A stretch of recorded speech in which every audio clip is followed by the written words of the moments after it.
Hello? Don't mind at all. Got your coffee? Got the coffee. Fantastic, same. Hello, everyone, and welcome again to another episode of The Panic Traders. Thank you for tuning in. My name's Cameron. I'm with my other lovely host, Eric. How are you today? Why do we keep doing this to ourselves? Why am I here? Doing well, thanks, mate. No, that's fantastic. How was your week and Supercoach? Week, fantastic. Supercoach, not so fantastic.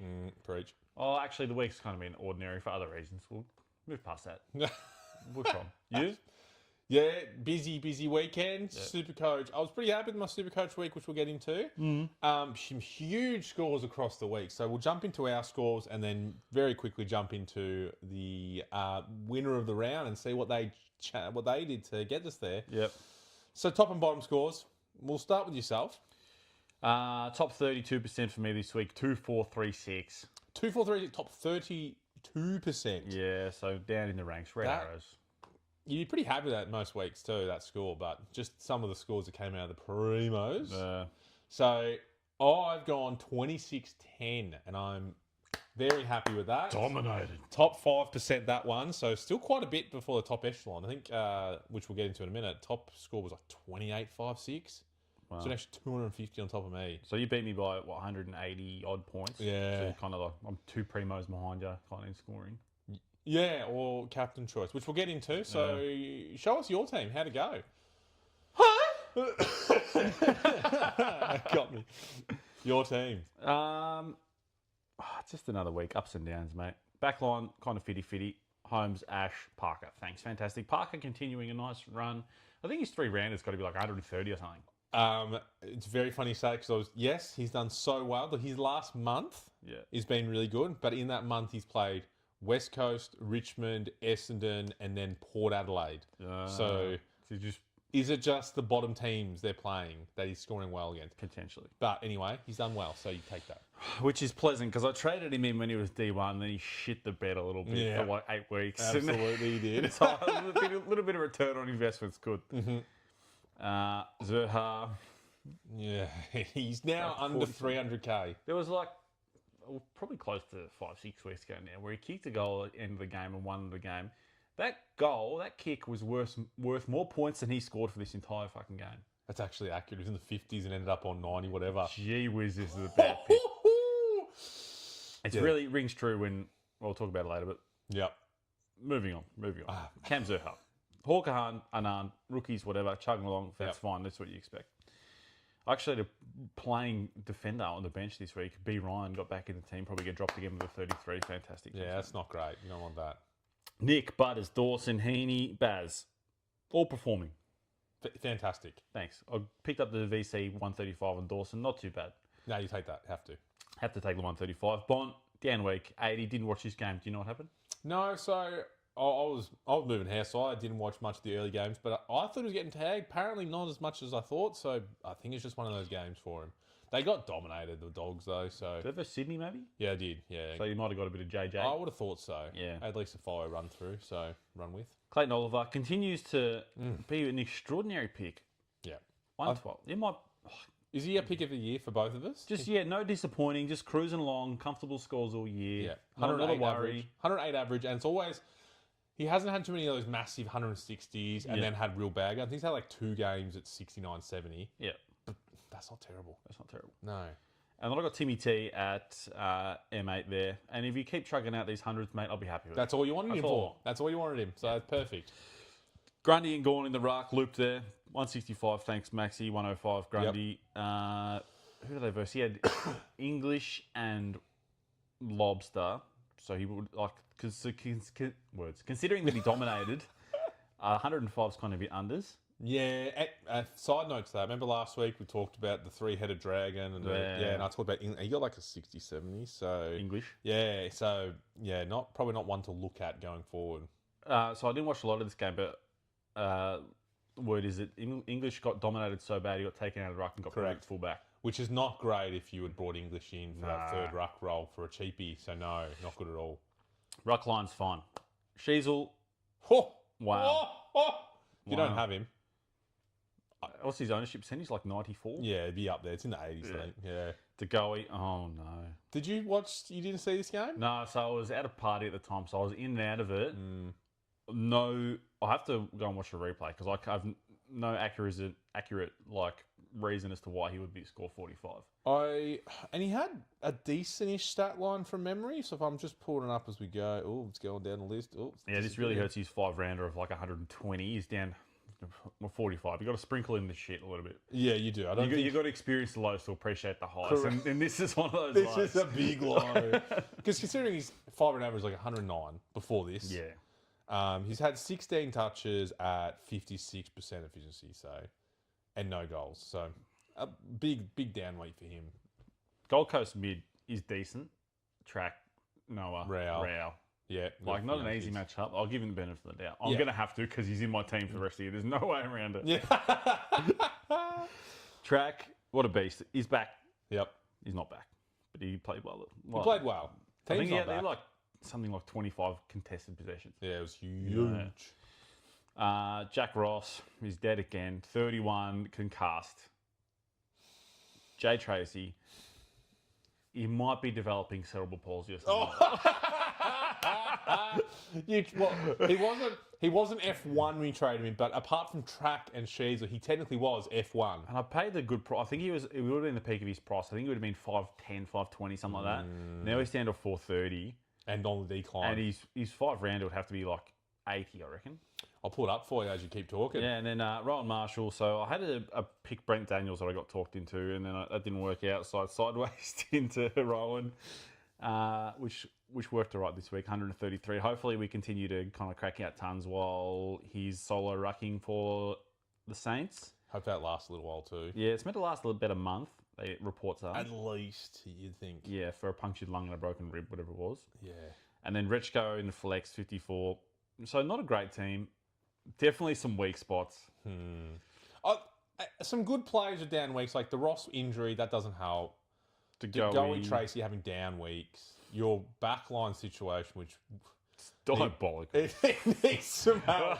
It needs to be resuscitated back there. So, yeah, that's the team. That's the 24-36. Look, I can make a couple of trades, hopefully get myself another 50 points in the positive direction. Yep. We'll see how it works out. Talk to me about your team. No, not bad. So here is my team. Wow. So I scored pretty well. But as we'll go through, I probably should have scored a lot better, except for my round 2 fuck up that destroyed my team.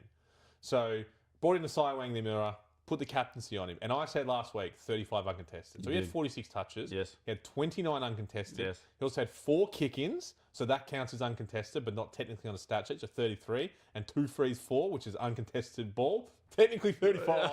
I've made it work. So captained him, which was great because Heaney was my VC with the 108. I didn't really love that. So was banking on it. I'll take it. Yeah. Holmes Ash, most people have. So not too bad. McCarthy Short Houston.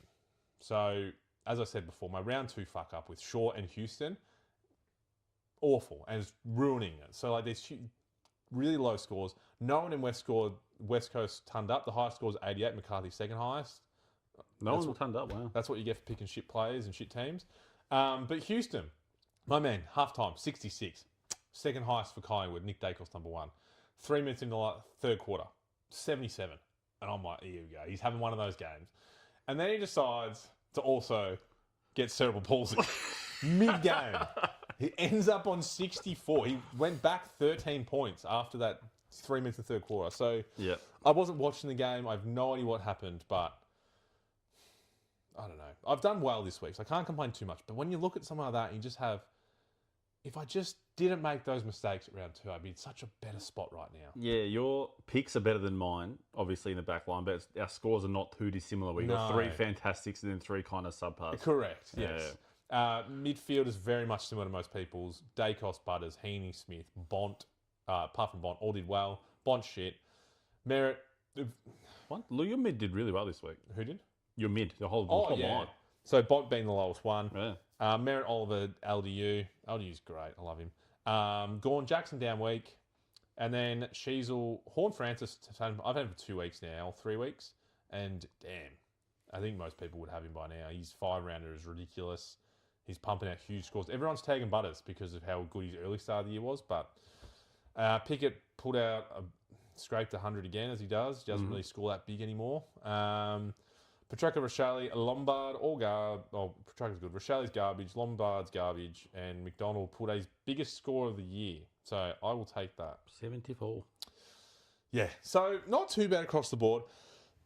Pardon me, everyone. Sorry, I got a dry cough. I'm happy, but there's some changes and some things. So Lombard and McDonald were my only last two trades to come out. And unfortunately, I'll have to keep Rochelle, McCarthy, Shaw, and Houston for the rest of the year, I think, going forward. Who's the most pressing magnet? Who is the first person to be traded this week? Lombard. So he was going to be traded last week, but his break-even was about 50, so he's only lost like 2K, which I can take. Yep.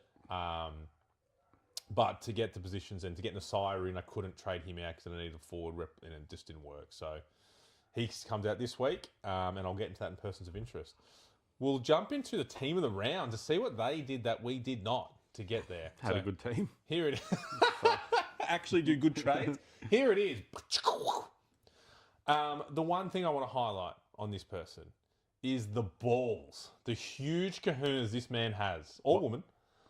He had Nick Dacos at 133 for the VC, and he said, no, that's not enough. I'm going Shees or captain. So he had the loopholes there, so he just chose not to do it. He has the Banfield there. He could have done it, and it paid out. He got an extra 47 points, so you're going to walk away a very happy man. 2 Gs, it's a risk worth taking. Well, I'm probably going to do it now going forward. If I don't get 155, I'm not looping it. So, his backline's pretty phenomenal. Naz, Holmes, Uland, Ash, Dale, even Wilmot. It's a nice pick. That is a mid-pricer, bit left to centre. Midfield, all turned up apart from Anderson, which is surprising. Correct. Gorn, Jackson didn't turn up, and everyone on the forward line turned up. And Callahan in flex. Bailey injury is something to look out for those people. He came off in the last few minutes of the game. Yeah. A little bit of a complaint. Anything stand out there to you? Just a 94 Al Jackson. It's kind of a floor score, which is unbelievable. So good. It's crazy. And he's still got that one upgrade to making the flex, the Hawker Han. Obviously, you don't know his trade and money situation, but it looks like you'd probably make it work and get another primo and just fucking be pumping out 3,000 scores in no time. Yeah, he has 3,000. No, you never know. He hasn't got much money in the bench, as you can see, but the Hawker Han out, that's 270, and he could. Mate, he's even got Max Hall. So Max Hall pulling out a 143. That's like. These are the picks that make it, isn't it? Yeah, similar to last week, but the price points are a little bit up. It's not like.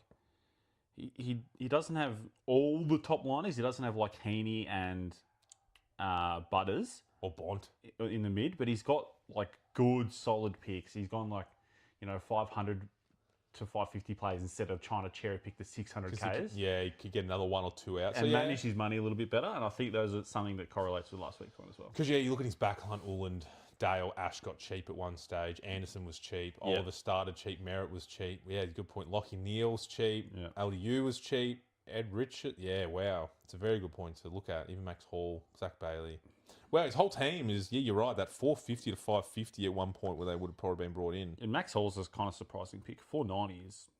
He's chugging along. He's doing it right. Yeah, averaging 91.5, roughly. Yeah, as a forward pick, it's better than fucking Cam Zerha. Or Rochelle. Or Lombard. We digress. So that's fantastic. Anything else you noticed, man? No, I just love the captaincy option. That's not something I would have done. But kudos to this guy. Yeah, well done. Must be playing in some big money league and he just needed that extra buffer. Bad. There's no other reason to do that nonsense. Yeah.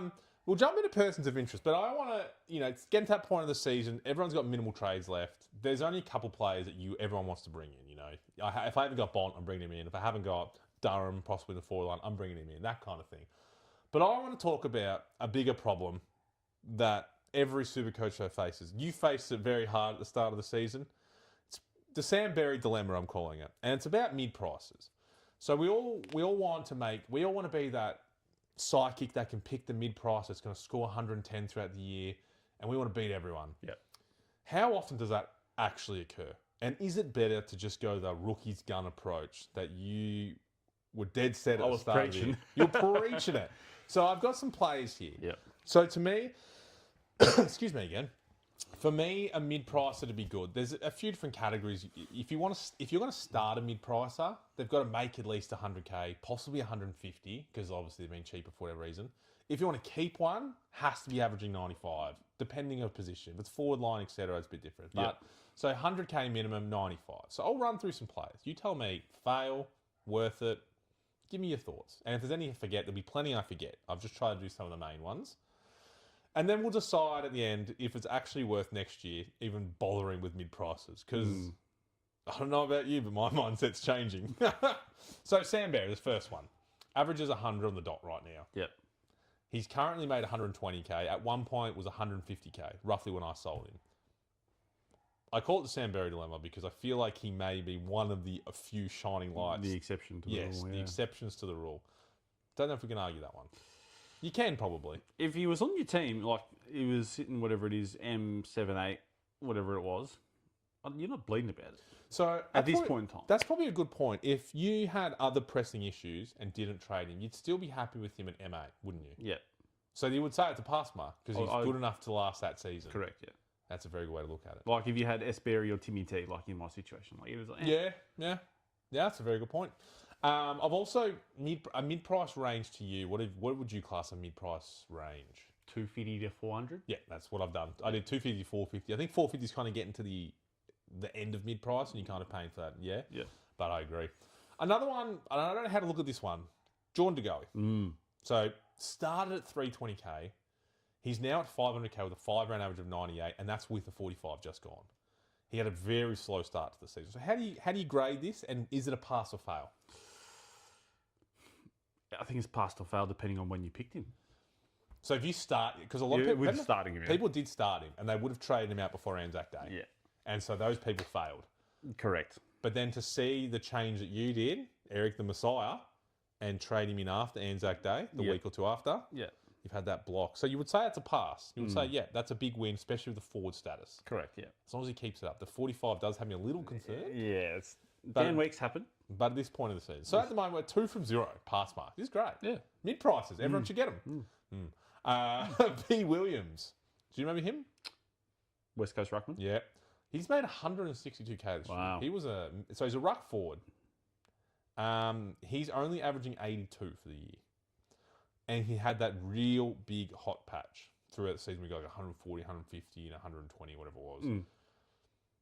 Is that a pass based on the money, but you wouldn't keep him? Is it just one of those mid-price upgrades? Is it a pass? It kind of puts you in this weird position. He's made you the cash, so you want to move him on. I compare it to like my failed mid-pricer picks. So I'm thinking, would I rather have B. Williams or the mid-prices I picked? I'd rather have him. Therefore, it's a pass. I think he's a pass purely based on the money because you get a rookie and he makes 106k, you're happy with that. He's not the mid-pricer that might make you a lot of money and make you could keep the good scores. Although a lot of people still have him. I think they're stuck with him because they thought he might get him throughout the season. So he was kind of that. Did have glimpses of good scores. He did, yeah. But I think a lot of people got him in for that. It wasn't to upgrade again. It was they got him in half of the season. So then I'm talking a lot, but another question. No, it's good. Would you trade in a mid-pricer during the season to then use as an upgrade for cash? So you've got him in to make 100 plus K and then trade again. Absolutely.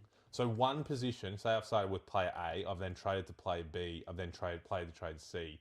So one position has taken up 2 trades on field. For the purpose of cash and making further upgrades, why not? Okay. Or if they're going to become if you feel like they're going to become keeper. Like someone that comes to mind is Ron Marshall. So you picked him up, he's kind of mid-price, whatever he's at, 400. Yep. With the news and situation surrounding him, and if he continues to score as he did this week, you expect him to go up 150, no worries. Yep. You could either pivot that out when TDK comes back in, or if he continues his form, you just keep him. Yeah, no, that's a very good example. Yeah, no, it is hard to gauge how I was trying to put this together, if it's just situational or overall. But a lot of the times, like I'll jump to the next one as well. T. Brun. So this is one everyone got sucked into. Yeah. Round 0, I think he got 30-some touches and a 90-odd, and everyone went, for 290k, whatever it was, 300, bring him in. Yeah. He averaged 81 for the season, still. His highest touch point was 115k above what he was. but no one at that point traded him out because he lost a bit of cash before that. So people traded him out. Then he jumped up and then he came back down. So it's a weird spot when I was looking at the numbers. How do you see that one? I consider it to be a bit of an F because, like you said, you pick it. You started off the year well, pre-season scored well, and then like Geelong had, Dangerfield's going to be rested forward line. There's going to be more mid-time and open up for these players, and that's what you picked this player hoping, and it didn't work out. Yep. Continued to score around that 80 mark, and he was in my team for a good amount of time, and I would consider it to be an F. Didn't make enough cash to be a fruitful kind of upgrade. Yep. Didn't produce enough scores to be worth keeping or to be satisfied with on field. F. Now, I'm in the exact same boat. I feel like at the start of the season, because he played half-back, he got defender status as of this week. Oh, but really? previously, everyone thought, by round 6, he'll have defender status. He could be D6. He'll score those 90s to 100s. It'd be fantastic. He did neither of those things. He just sat in the midfields getting 60s and 70s for a while. Yeah. And he made sweet FL cash. So, yeah, I put it as a fail as well. I want to throw one in there that, doing my research, I discovered this one as a mid-pricer. Didn't realise he was a mid-pricer. B. Uland. Averages 103k. He has made 140k. He started at 400k. Tick. That's the definition of mid-pricer. Correct. That's succeeded. Because he's going to be in people's teams at the end of the year. Don't even think about that. No trading out. Fantastic. I wonder what his current ownership was or what it started at. Because this feels like if you pick this guy, at the start, you would have been like, may have you're a Gold Coast supporter with a bit of bit of inside third knowledge. eye. Yeah. His role's going to change, I know. Because last year he had some good games, but it wasn't like he was going to be the next, I don't know, bee's knees for Gold Coast, especially with their midfield. You thought, they're going to take all the points. Absolutely. So 4.2% is his current ownership rate, which is crazy. At the start of the year, I don't reckon many people started him. Where do I find that? In round 1, 0.5. So we're some believers. So that's a big pod. That's a huge pod. And then to increase to 4.2 over 16, 17 rounds. Well, kudos to anyone who started him. Yep. Another one, we all started him. D. Parish. Fucking what a bait pick. This was probably the start to Eric's downfall into mid-prices, I think. This is where it all started. An Essendon player. So 87 average. So not bad, you would think. Started at 335. Had an outrageously slow start to the season. Do you know what his starting pick percentage was? Hit me. Just take a stab. 35. 46. So half the league went him. Yeah, what a bait. And, understandably, you get it, because years past, 600k primo mid. Yeah. He's coming off. He's all good. His injury's gone. Ball pig. Wow. And so started at 335. He's made 105k now. Yeah. No one in their right mind has held him to this point. No. So you have to disregard that cash. He's only scored some big scores late. He literally hit a 26 in the weekend. He's probably going to get dropped. Huge F+ for me. An actual 26. Did he get injured? No, he played the game out. Awful. I see that. He started at 46% ownership, dropped to 9.9. So people are jumping ship. Yeah. And to 26%, where's his time on ground minutes? Yeah, 84 minutes. Yeah, no, he played. He What? Was on field. Just What? garbage, mate. He played more minutes than he played last week and got a quarter of the score. Yeah. Yeah. So that's a big F from both of us, just reading those out loud. Another one who just falls into the mid-price category, but I think it's worth noting because a lot of people are on him. Yeah. Kitty Coleman. So a lot of people started him. 230k. I even had him in my pre-start of the season team, so I was like, it's like a rookie price. Yeah. He'll average 80. Started at 230k. He's only cracked a ton twice this year, and that was back-to-back in round 3 and 4, 4 and 5, whatever it was. Apart from that, he has been absolutely nowhere, and I kind of feel sorry for people that went him. He hasn't played for 5 weeks. He hasn't played for 5 weeks, but a lot of people started him this year and traded him in after those 2 games. Yeah. So, big F again, mid-prices. Just get the rookies. You could have gone Dersma and saved 30k. I know hindsight's a bitch, but that's what I'm kind of looking at. You can save money and just go... I tend myself not to always go the big rookies, but this year's kind of showing me Jagger Smith, Dersma, just go them. Just go the high draft picks. Cop the draft pick. It's showing me a little bit more. So last year you mentioned Parrish and Kitty had injury clouds surrounding them. In last year they were hurt. Yep. Whereas the last 1, 2, 3, 4, 5, 4 didn't. 5 didn't. Yep. given that the last two had injury clout and were significantly worse picks, do you take that on board? Like, if there any injury clout at all last year, don't pick. If you want to roll the dice on a mid-pricer, make it because of like a role change or something like that, not because they're coming back for injury and they were good last time. Yeah, well, yes. So two things, like Kitty Coleman, I don't think ever really saw that well as Supercoach. People just wanted him because like he was good in that grand final. It doesn't really make a lot of sense to me. But in saying that, yes, because I was thinking about Layla and getting him in again next year because I like how he's going. I think another year, but he's injured again. I probably shouldn't. So hopefully I remember that. I don't know if I will, but hopefully I do. I feel like I'll just jump on board. Yeah. Another one, and I'm sad to put it on. There's a lot here. Sorry, everyone, if you're not interested in this segment. Hopefully you are. Jay Short, averaging at 93.5. Yeah. He's lost 35k. So started at 450. He's now like 14. What do you think? You're an owner. Oh, it's a fail. He was meant to go into... So I think the idea for me and anyone else who jumped on board, he was on the edge of a mid-price of 450, but it was to break into that D6, D5, D4 role and be a primo defender. And you might think I'm stupid, but his role at the start of the year was elite. It's like he wanted to play. Now it's disappeared. He's gone. He runs around doing nothing half the time. Yeah. So it's a fail for me. It's not what I thought. Yeah, fair enough. It's borderline for me. Like, if I had him, I wouldn't be... Like, if he was sitting D6 for me, I wouldn't be devastated by it. D5, D6, whatever, but... I'm not, devastated. I could have done worse. I could have had Zerha, but but it's still a thought in my side. He really hemorrhaged. I think in my time, he hemorrhaged my cash flow, et cetera, et cetera. Another one, and I have to put it on there, Houston. Yeah. Averages 87. He's lost 30k at the moment, and that's because he had a good game last week. But at one point, he was down like 60, 70k. I don't even know what to say with this one. Mid-price, another fail. He was meant to be the same bracket as Short. You know, a solid D6, D5 role. We're averaging 100, possibly more. He's not even cracking 90s. So he can go jump off a bridge. And Rashali, another one not many people have. I brought him in at 400 or whatever it was, and he had 3 of his last 4 scores, 120. He now hasn't cracked a ton since then. So that makes me want to jump off a bridge again.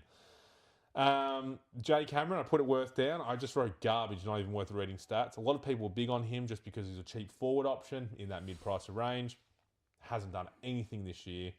Another one that I started in my forward line, mid-forward, Jack Graham. Do you remember that name? Yeah, West Coast player.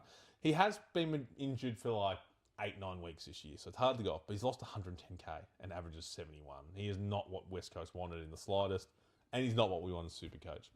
So I look at that.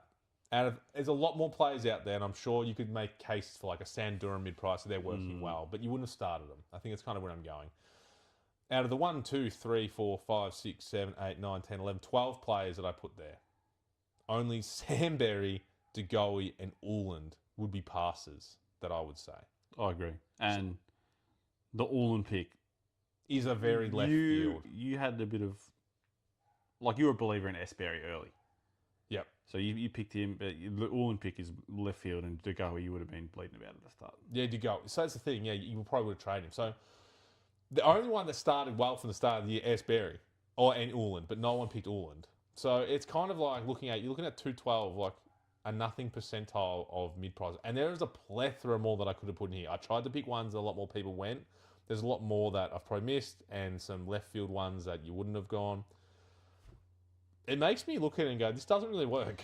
No, statistically, your chances are not good. Yeah. Don't pick mid-prices. So that's my long segment has just said, just buy rookies and guns next year. Don't even worry about mid-prices. Yeah. Don't try and get it. So yeah, the Sam Berry dilemma. That's what a fantastic segment by you, Mona. Yeah, hopefully I might throw some stuff up. Anyway, yeah, so we'll move into people of interest. I haven't written anything down because there's not that many players I've spoken about before. Yeah. I've done a lot of talking. Yep. You jump in. Just one particular person that tickles my fancy this week, and it's only really because of the price point. They're cheap and they could plummet more cash. We love that. Their role is kind of at best. Has scored well in the past. Since started the year about 550k. A person of interest for me is Isaac Rankin. So currently 392,000. Yep. Cheap as chips. Yeah, you couldn't get cheaper than that. No. Scored an 84 on the weekend. Currently averaging just a flat 80.6.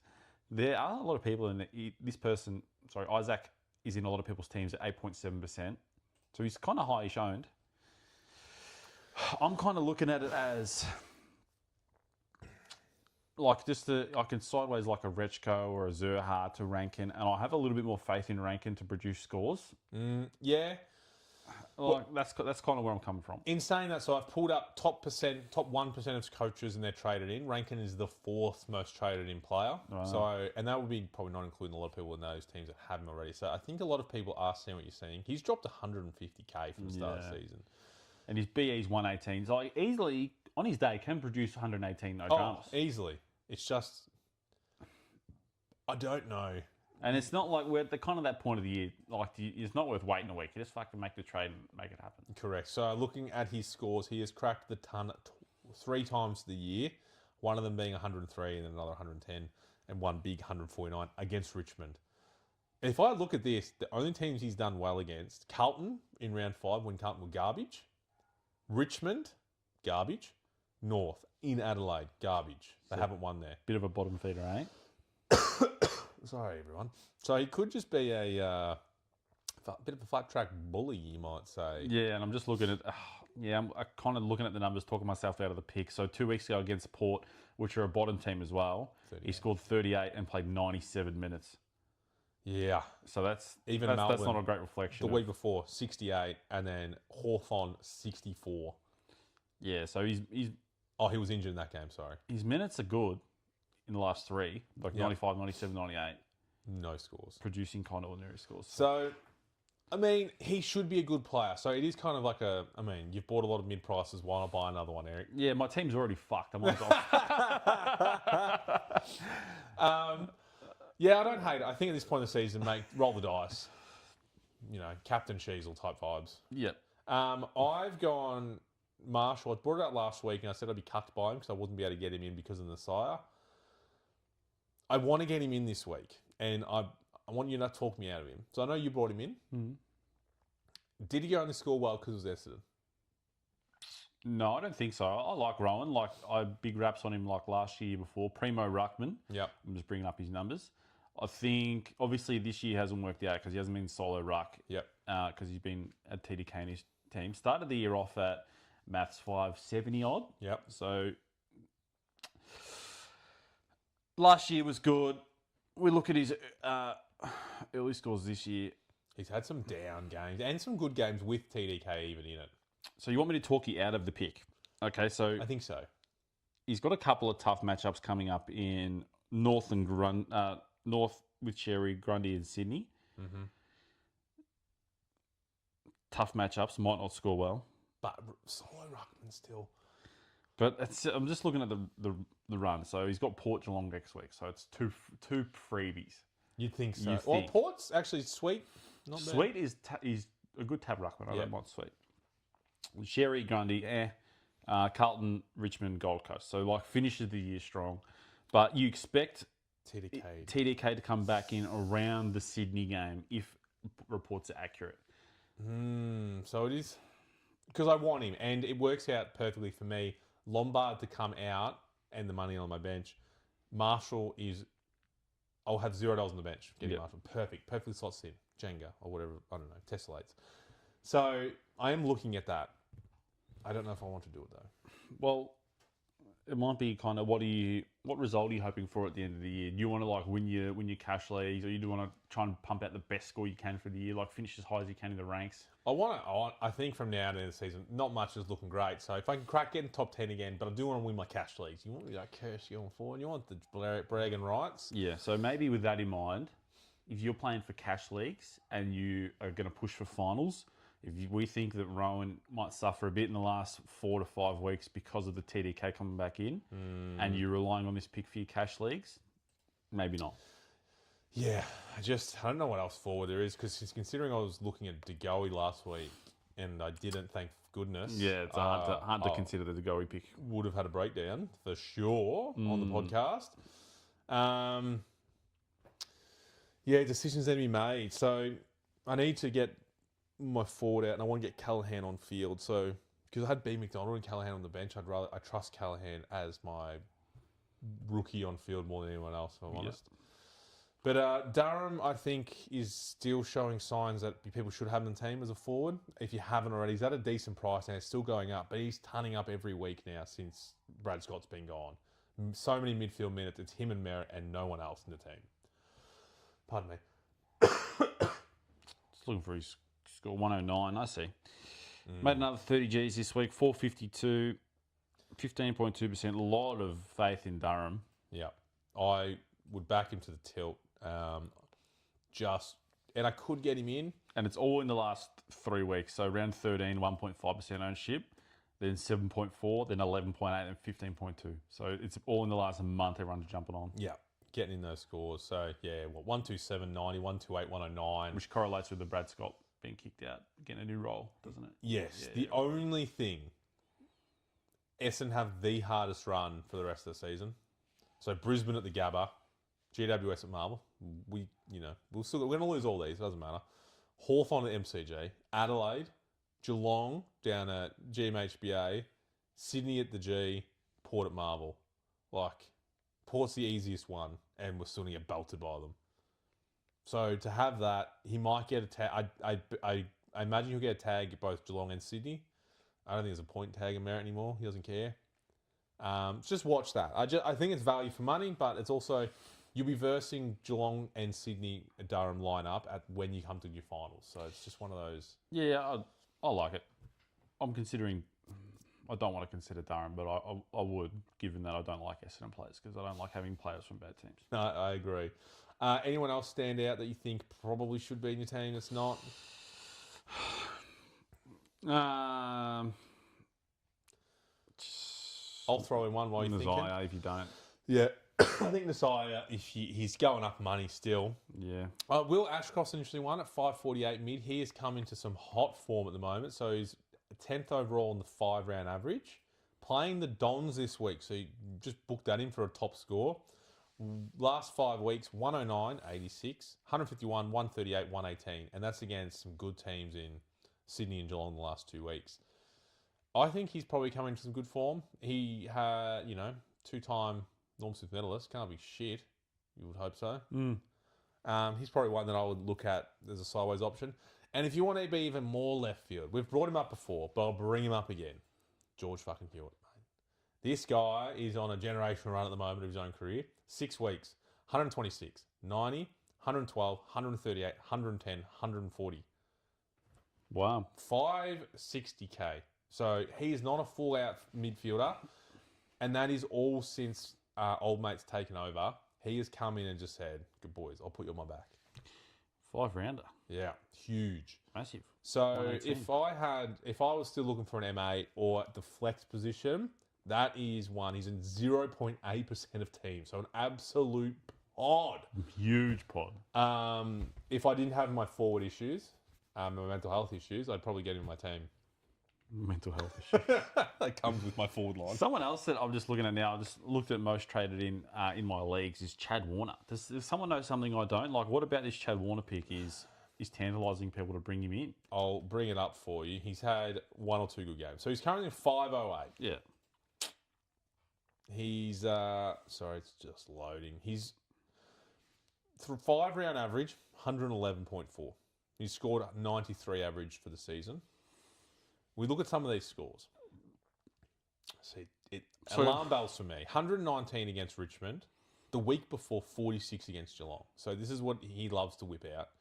92 versus St Kilda. 111 versus Port. 150 against Brisbane. That's probably at the Gabba too. That's huge. 85 Bulldogs. You're smiling over there. What's going on? Just that 150. That 150 was enough for his ownership to go from 6.9 to 11.8.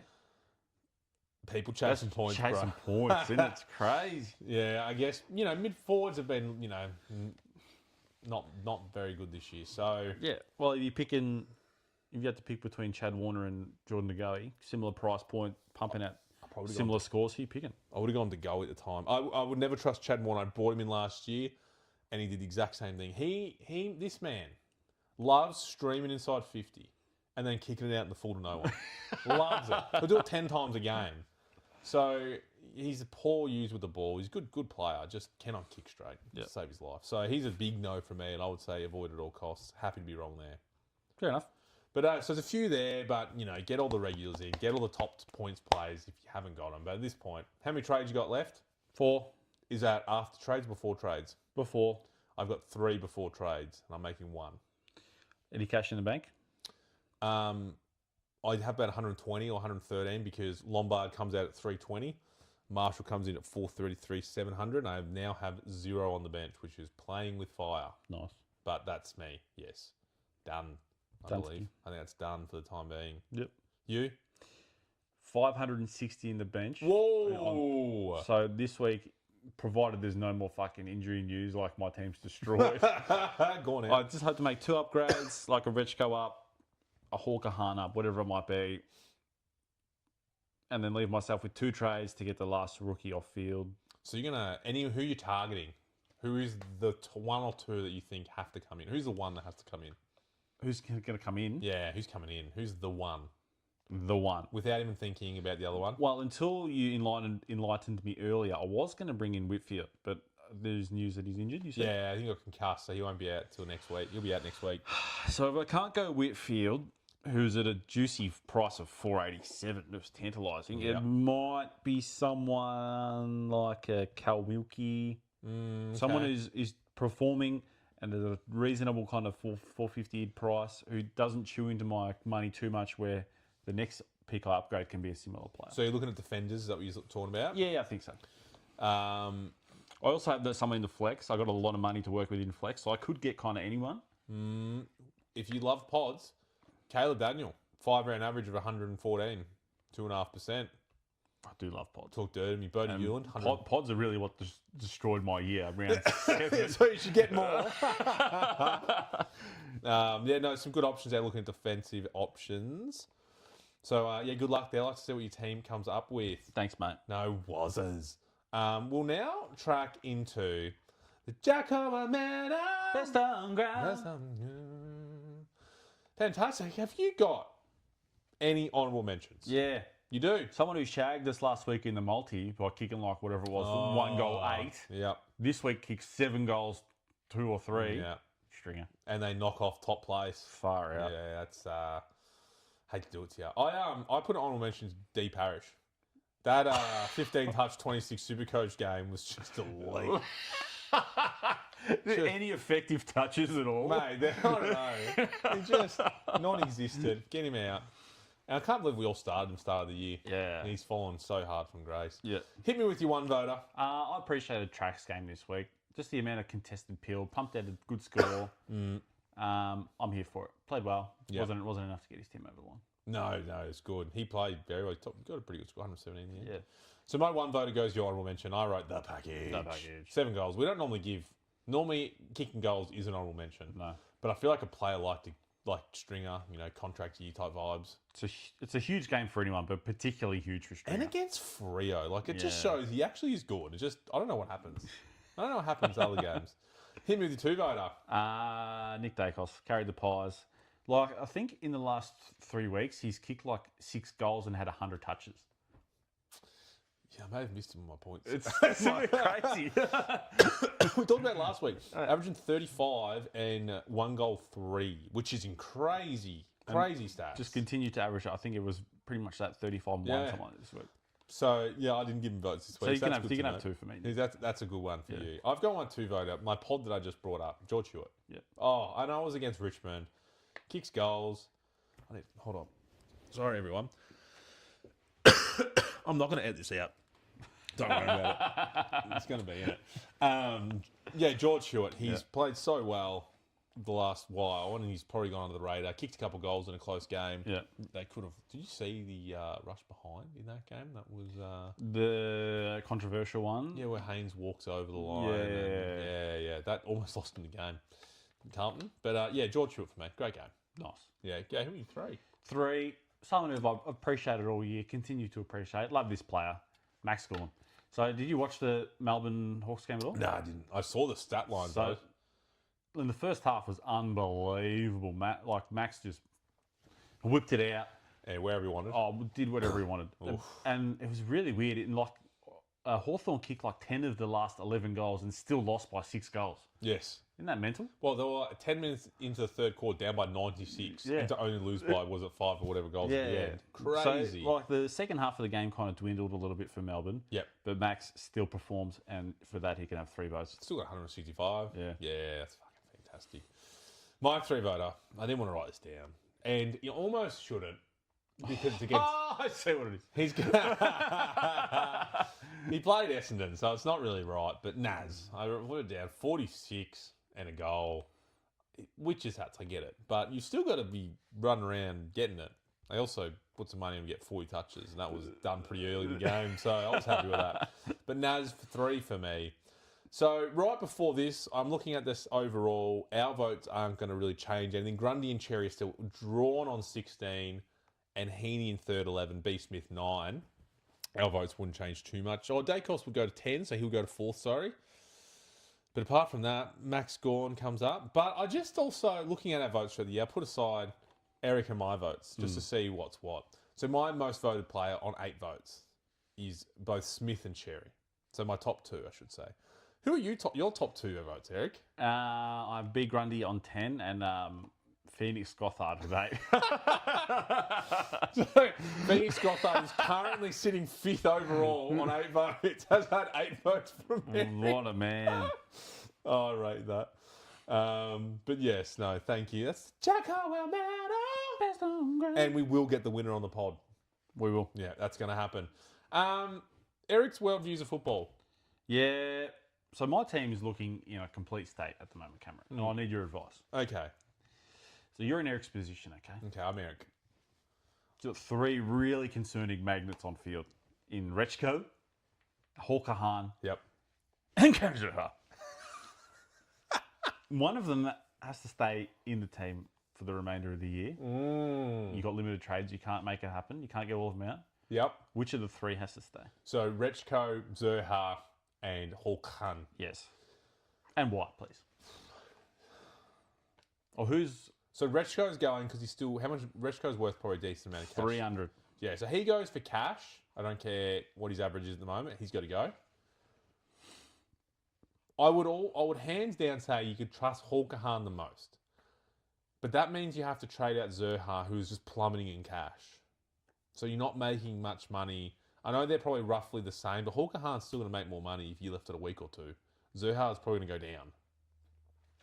Accurate. That is accurate. As we sit and talk, Cam Zerha's BE 77, which is a far cry from what he's He's capable not of. getting that. He's And he does have the pies this week, and we leak points to everyone. The backline is decent. Who will he match up on? Billy Frampton? I don't know. No.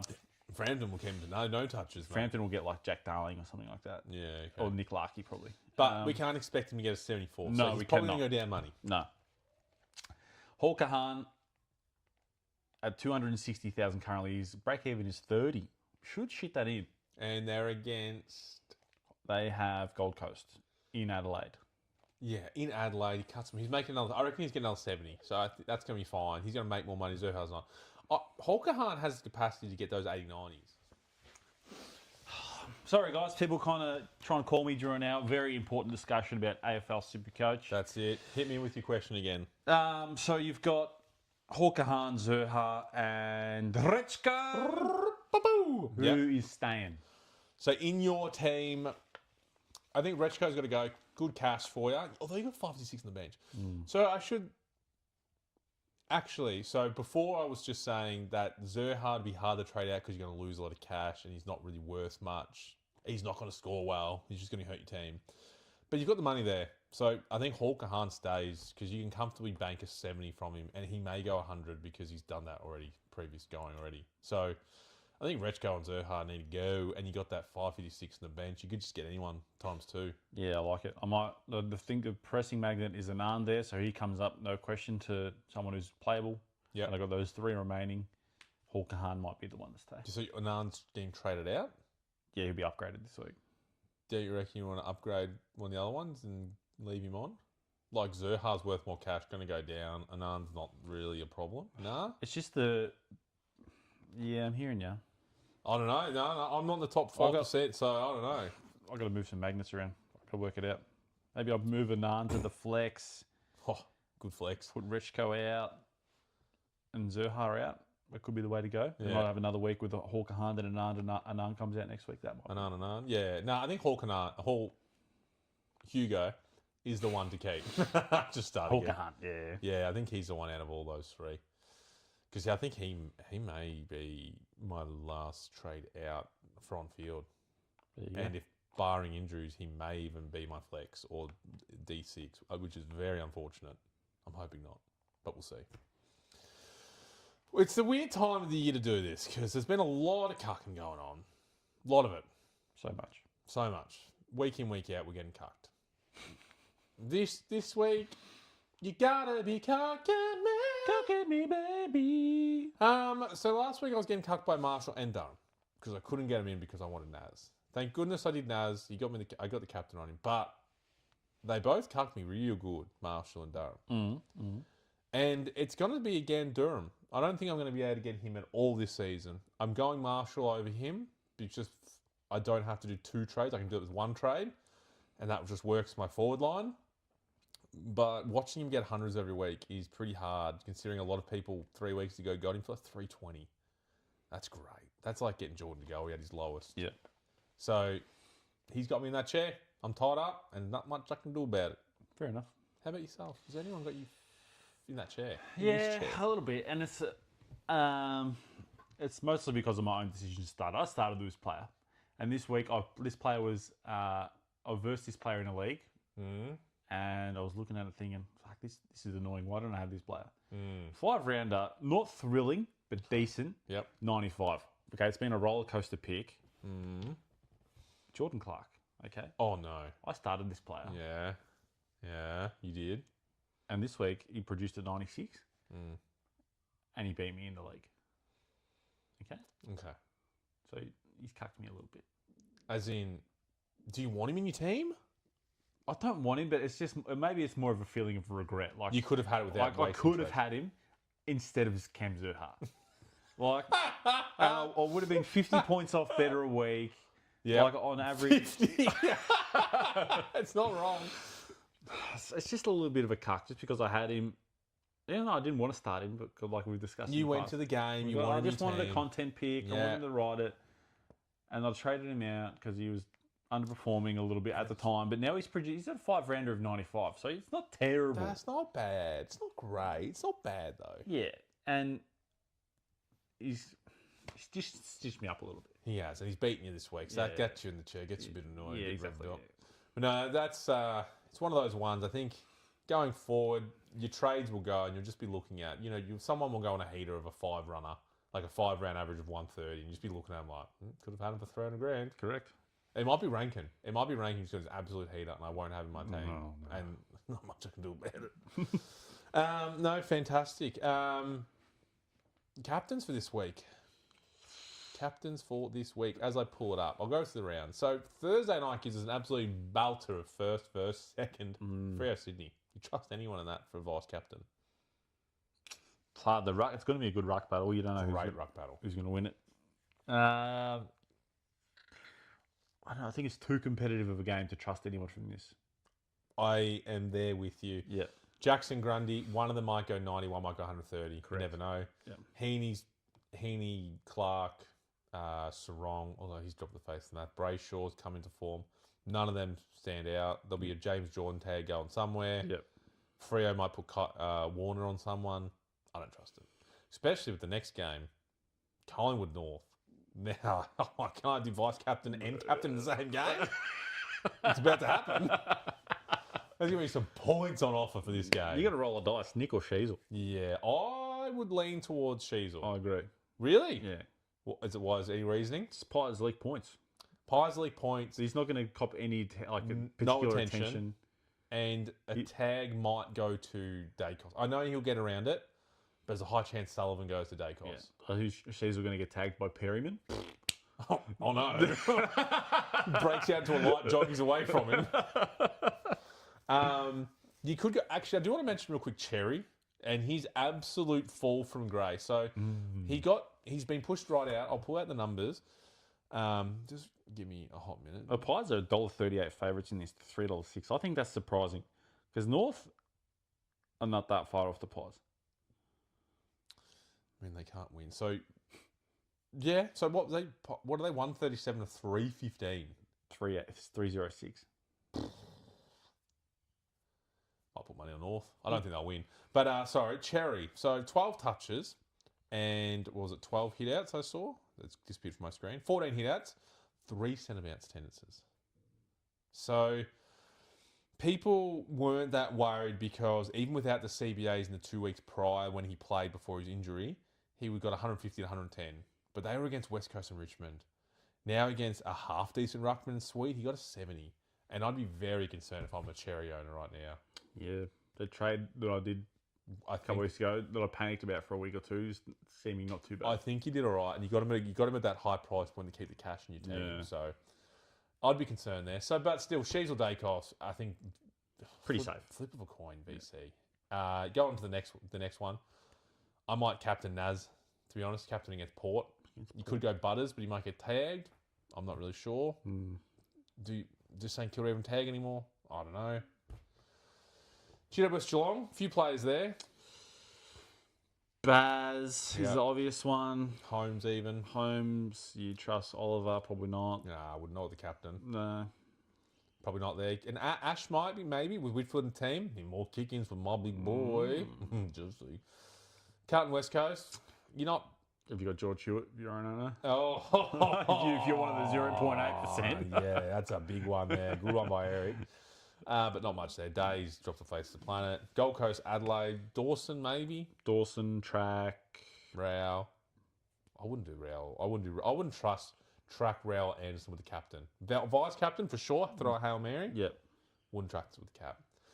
Dogs, Bulldogs. Whew. Dogs, Bulldogs. Ooh. There are some options here. Dale, 55 touches off half back. Bont through the midfield. I think they're pretty good, solid captain options. T. McCarthy? No. Absolutely fucking not. And then what might be another sound captain choice? There's actually the next 2 games. There's probably a few here. Melbourne at Richmond. Richmond are only $7. I can make a 10% investment on Melbourne now in that game. You back them. Melbourne, $1.10. Oh, I thought you meant Richmond. Sorry, Melbourne $1.10. So that's just a 10% bonus to your funds. Put your entire bank account on it. Gamble responsibly. Free money. Free money. Free 10% of your money. Gone, obvious one. Huge. Yep. I wouldn't go anyone else. And then Brisbane, Essendon. Just if you've got any Brisbane player, chuck a C on them. Correct. We're going to let at the Gabba too. 150-point win. I'm thinking Sheasel into Max. I think it's going to be a pretty popular one. I think either Sheasel into Naz or Sheasel into Bont. Bontempelli. I'm thinking. Or Sheasel into Gorn's probably solid. The West Coast tag? They can try. They're not doing much. Awesome. I like that. Great. I feel like at the start of the year, apart from you just putting it on a ruck and going, they should score big, it was pretty hard. As the second half of the season, it's pretty obvious who the captains are. That's what I'm finding anyway. Yeah, well, is a part of that, like we know who's good and we know who's bad, like teams. Team-wise. Yeah. I think that's probably very accurate. Yeah. One of our last segments, 10 to 1,000 Club. How'd your multi go? Could have been better. So running through it, it was 10 legs, standard. Waitman, 1 goal. Fail. Bont, 2 goals. Got 2 behinds. 2 reasonable legs so far. He got 2 behinds. Yep. Fail. Fail. Grundy anytime. I thought against the Bulldogs rucks. Fail. I love that, yep. Kennedy, 25. 1 above his average. Fail. Okay. Rowbottom, 1 goal. Fail. So we're like, fuck. Did you get any ticks here, Kevin? Sanders, 20 tick. Mills, 20 tick. James Jordan, 13 tick. Richards, 24 tick. Dale, 28 tick. So half and half. All my goal picks didn't get up, even though there was a lot of goals kicked in the game. So don't know what happened there. Just picked all the ones that didn't kick goals. But we'll get one. It's coming. The vibes are close. The vibes are here. And if you you just get like 2 out of 8 leagues, is it really that close? And the fun thing for you this week, the same game multi-bonus, reverse, whatever it will be on the Collingwood North. So your own game. Beautiful. So to go for 5 is an option. Someone that you mentioned in your multi that could be a person of interest to me, only just jerried, is Callum Mills. 5-rounder of 108. 500k, I think, total. 513. 513. Defender only. And he'd be a small percentage of teams, I mean. 1.4. Ooh, big pod. Big pod. Him or George Stewart. Do it. Why not? At this point in the season, Eric, why not? You've got Zerha on your team. Can't get any fucking worse, can it? Fantastic. Is there anything else that we should cover this week in our round of TBT? You want to talk about Essendon anymore? Nah, look. Oh, did they play on the weekend? I'm not really sure. Yeah, no, we new don't. coach in a couple of weeks, James Hurd. We're not getting James Hurd. I will be Tasmania's next. I wouldn't say number one. They've got so many supporters, but I'll be their next supporter. Not doing it. We're so fucking bad. And Triple M's applauding them because in third quarter it's like, Essendon really. I know they got to make the game sound better because they got half a game. Down by 70 points at half time. We're down by like 70 again at 3 quarter time. They played real well. They held on to the ball. It's like, wow. They held onto the ball. They kicked and marked it. Congratulations. Didn't do anything with it. So, I love those damning stats they mentioned where it's like, we have there's 11 players out of the, whatever it is, 20, 24, 26 that don't have a tackle. They had 115 more touches, St Kilda, and also had 20 more tackles. Make that make sense. In saying that, I've left that segment out. Oh, the best segment of the show. Oh, and also really quick honourable mention to the umpires of the Port Adelaide North Melbourne game who broke the record for most frees in a game. Great umpiring. 70 plus frees in a game, which is ludicrous. Is it, playing devil's advocate, is that mindset of like, it's not their fault the teams that were umpiring a shit and like caused a lot of free kicks. Like, is there that element to it? Yeah, and it's not the fact that there was 2 women umpires on the field either. No. It has nothing to do with that, which I actually have seen a lot of comments about, which we won't get into. But no, it was a pretty garbage game. Both teams were kicking it to each other. Yeah. So they were back and forth, so I get that. But make it make sense. We'll finish on a bit of a fun note. It's a good one. 2 players here. Both teams have lost. 20 touches for the first one. Only 7 contested, 11 of which are kicks, so 9 handballs. Pretty good efficiency. 95. So only one of those was a turnover. 0 score involvement. Did nothing for the score. 8 intercepts. That's a good number. I'll take that. And 6 marks. So stats are here. If you could name the player, I'd be very surprised. I can't name the player. Give me a score, though. And don't just think I'm trying to trick you. Try and think, what is that real score? 20 touches. So 11 kicks. So you're looking at like a cool 45, 50 points there. Yeah. The other touches might G up another 30. Let's go 80. You've got 6 marks. But kind of, I'll give me a 95. That's really good. It's 118. Charlie Comden in a losing team. So fantastic. Okay. This next one. Yep. If you can guess this player, I'll do things. That's how if you could pick this player. 26 fucking touches. Yeah. Wow. 5 contestants. So a lot of outside ball. 12 kicks, 1 more. 3 turnovers. So only 2 more than the previous one. He's had 1 direct goal assist and 5 other score involvements. So pretty good. 6 marks, the same. And 3 clearances on top of those numbers. And they lost the same as the other team, North Melbourne. So a strictly better game than, what was the first one? 118. 118. And don't think I'm trying to trick you. If you think this is more, give me a more score. If you think it's less, give me a less score. 1 goal assist 5.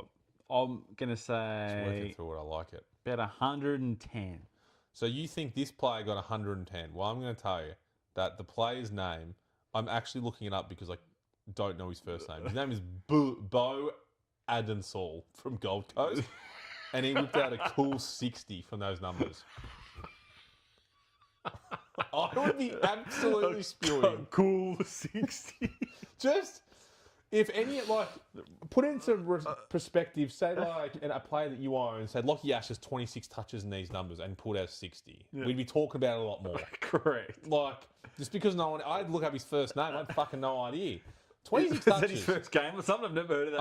I think it was his third. Oh, okay. I've never, and he actually got like, it's actually, if it was early in the year, I'd look at him for like a rookie downgrade because he had 15 centre bounce tennises, but I just I'll leave that. So he's 19-year-old player. No, he's three games. Yeah, 3 games? Or was that just this year? I don't know. No, I can't bother reading that. But 26 for a 60, and it wasn't like he turned the ball over. 3 turnovers from all that. That's my stomach going off. Oh. But no, make it make sense. It's a fun segment. That's great. 50-point difference for a bigger game. I would say bigger. And people will go, Cameron, but Charlie Comden had 8 intercepts. Yeah, pretty good. But I think Addison also had 4 intercepts. You left out the efficiency of Addison. Do you have any idea what that was? Yeah, I do. So was it 68. Yeah, okay. But I look at turnovers as because efficiency isn't a perfect market. The person doing stats, whether it's me, I'm doing my day job, I go, that's effective, yes, or not effective, no. And it really hurts people. If I kick to a contest over 40 metres, it's meant to be effective. 50% of the time, they just say, no, it's not effective. You're like saying, actually, Lee Montagna said on the weekend, if you kick it over 40 to a contest and the other team gets it, that's a turnover. Sometimes it's not. And I'm not even, that's what the stat is meant to be, but they don't do it. You'll watch people all the time kick it out of 50, like they'll run out of like the goal square after they're behind. Yeah. Jane Short, for example, direct turnover over 50-metre kick, and it's 100% efficiency. It's effective. And you're just like, well, that was a direct turnover. Okay. Uncontested mark. So it makes no sense. So that's why I go from direct turnovers rather than efficiency. How you going? Fair enough. But still, I have to say 68% is a lot less than 95. So yes. Is it 60 points worthy? Don't know. Not sure. But on that note, thank you, everyone. Thank you very much for having us. Make it make sense. Make it make sense. Have a lovely week. Hopefully your Supercoach team's still going well. Hopefully you're still in the SC Cup. Oh, I can't wait till next year. Get me back. I'm going to purely focus on the SC Cup. But thank you. Have a lovely weekend. Subscribe, and we will see you all again next week. Bye. Bye.